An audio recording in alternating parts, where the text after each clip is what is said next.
Progresijas metodes. Pretestība. Pretestība attiecas uz pretestības apjomu, kas taviem muskuļiem ir jāpārvēl izpildīt vienu atkārtojumu. Ja tu cilā svarus, tad šis ir svars, ko tu cilā, bet ja tu cilā savu ķermeņa svaru, tad šis ir veids, kā tu pozicionē savu ķermeni telpā. Tāpat kā 10 kg hanteli nodrošina lielāku pretestību nekā 5 kg hanteli. Atspiedienu uz zemes nodrošina lielāku pretestību nekā atspiedienu uz ceļiem. Šī progresijas metode izskatās šādi. Ja pagājušajā nedēļā tu pacēli 50 kg 5 reizes, tad šajā treniņā tu vari pacelt 52,5 kg 5 reizes. Par cik laiks zem slodzes nemainās un pretestība palielinās, šī progresijas metode ir ideāli piemērota spēka attīstīšanai. Kāpēc? Spēks ir spēja pārvērt maksimālu pretestību. Un palielinot pretestību, tu uzlabo savu ķermeņa spēju pārvērt maksimālu pretestību. Ja tavs mērķis ir pacelt 100 kg, bet tagad var pacelt tikai 20, tad pretestības jau svara palielināšana būs diezgan pašsaprotams veids, kā tu tur nonāks. Spēku ir ieteicams trenēt 3 līdz 5 atkārtojumu diapazonā, jo veicot vairāk par 5 atkārtojumiem, tu vienkārši necelās pietiekami smagus svarus spēka attīstīšanai. Tā jau būs spēka izturība. Bet veicot mazāk par 3 atkārtojumiem, tu sevi tik ļoti nogurdinās, ka tu nevarēsi uzkrāt pietiekami lielu kopējo slodzes apjomu, kā arī palielinās satraumēšanās risku, jo lielākai pretestībai vienmēr nāk līdz lielāks satraumēšanās risks. Piegājieniem pa 1 vai 2 atkārtojumiem vajadzētu būt rezervētiem tikai spēku demonstrēšanai. Spēka attīstīšana notiek 3 līdz 5 atkārtojumu diapazonā. Tāpat kā atkārtojumu pievienošana, arī šī progresijas metode ir ļoti piemērota muskuļu masas attīstīšanai, jo tā būtiski palielina kopējo slodzes apjomu. Taču, ja šis ir tavs mērķis, tad nevajadzētu izkāpt ārā no 5 līdz 30 atkārtojumu diapazona.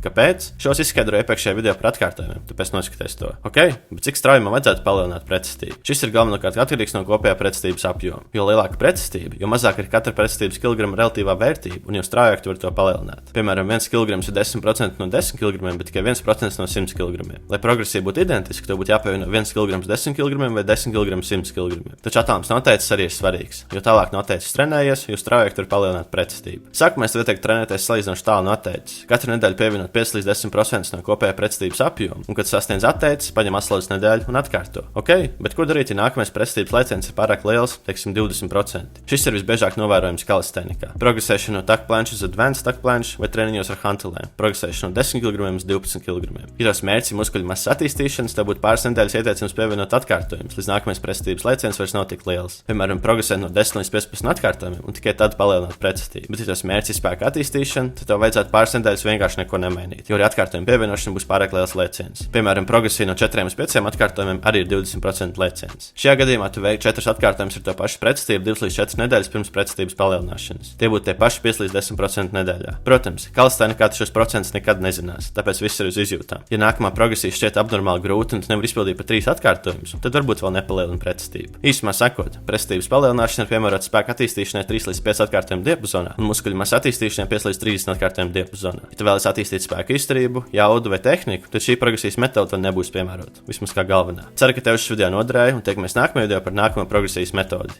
Piegājieniem. Čau!